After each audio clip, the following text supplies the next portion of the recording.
encore une fois, pourquoi est-ce qu'à chaque fois quand les rappeurs ou quand des artistes, ils arrivent comme ça vers des sommets, ils ont besoin de faire les cons. Comme exemple, je prends tout bêtement MHD, Kobalade. D'ailleurs, on va en reparler de ça. Et comment est-ce que ces rappeurs, genre à chaque fois, foutent leur carrière de merde en l'air à cause du quartier. Alors que ces gens-là percent, ils ont de l'argent, enfin, ils peuvent s'émanciper, mais non, NG à chaque fois, genre, le quartier frappe à la porte Ça les rattrape, et il va revenir à chaque fois. Et je pense que t'as pas su passer à côté de ça, NJ. Le cambriolage de Inoxtag. Fouf, non. T'as un peu suivi ce qui s'est passé vite fait. Après, le quantième, parce que j'ai l'impression qu'il se fait cambrioler, tous les mois il se fait cambrioler lui. C'était en novembre 2024. En gros, la police a fait des avancées et on sait le coupable, les coupables. Mais en tout cas, dans cette liste de coupables, il y a un rappeur qui est assez connu, qui s'appelle Landy. Je suppose que tu connais. Quoi? Moi en plus je connais pas. Moi en plus j'avoue qu'avant le podcast, je ne connaissais pas ce Landy.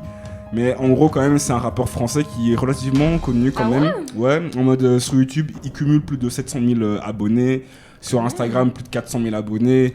Des millions de vues sur YouTube quand même. Ouais, quand même franchement il avait fait quand même du bruit. Mais je dirais plus dans les années... Enfin, début 2020 quand même. Là il faisait déjà du bruit.